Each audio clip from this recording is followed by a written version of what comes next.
Well, hello everyone. Andrew Haldenby, Director of Reform, here for a short film on our new paper, The Future of Public Services, Digital Borders. Maisie Borrows and Alex Hitchcock, the authors, are here. Alex, tell me, please, what is the paper about? Why have we written it? So the paper we're publishing today, jointly with Accenture, is called The Future of Public Services, Digital Borders. We think there's a real opportunity for the government to use new technology to upgrade the border to make it both safer and more efficient for traders and travellers alike. Thank you. Maisie, tell me about the challenges which the UK border is going to face. So trade and travel has increased in the UK. Now this is obviously a good thing for the UK because it's bringing in more business, but it also is putting on added pressure onto our border.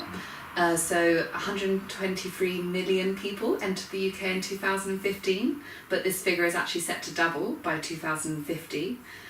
Trade is also set to double, but actually within the next 10 years.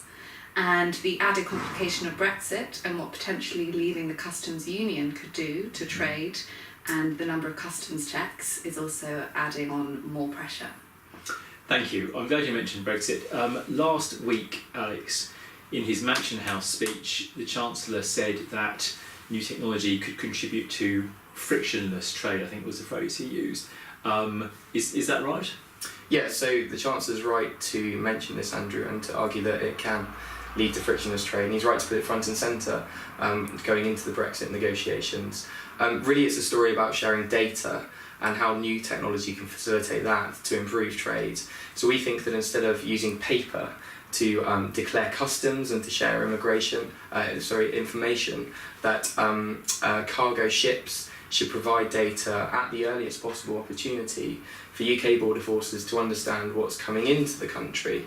Now, we know that cargoes are very complicated, takes very complicated routes to the UK. If it's coming from China, it might go across Southeast Asia, go around Africa, and maybe just stop off in Europe before it gets to somewhere like Felixstowe, which means that the UK border struggles to really keep check of what's being loaded on, what's being taken off, and it needs this information to hand because having this information allows it to more accurately identify potential suspect cargo loads. It allows it to then check those loads more accurately and even more quickly because it knows exactly where in the ship it needs to check.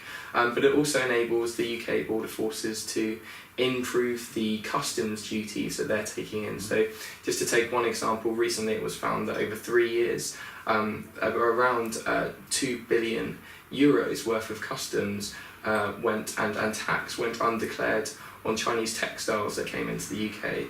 So there's a significant opportunity for the UK border to increase the money coming in to the exchequer as well as security. Thank you. Maisie, last question. That's trade. Is there also a passenger transport side to this?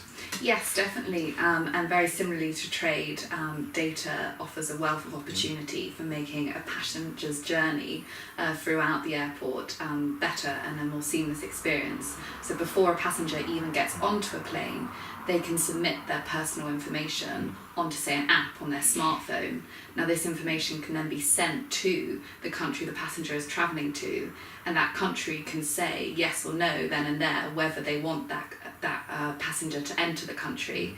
Now this is working very well in Australia at the moment, and they've actually saved a significant amount of money by doing this. Once a passenger enters the country, new technology such as recognising people's faces or scanning people's eyes can really speed up the process of people actually entering through the border. For example, the airport in the Netherlands has reduced the amount of time that people need to travel through the border to 15 seconds.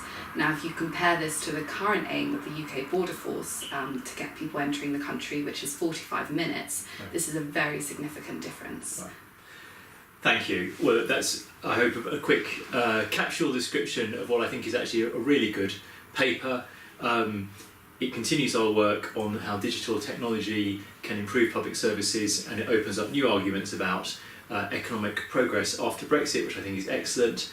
It's available at reform.uk. Thank you to Maisie and Alex.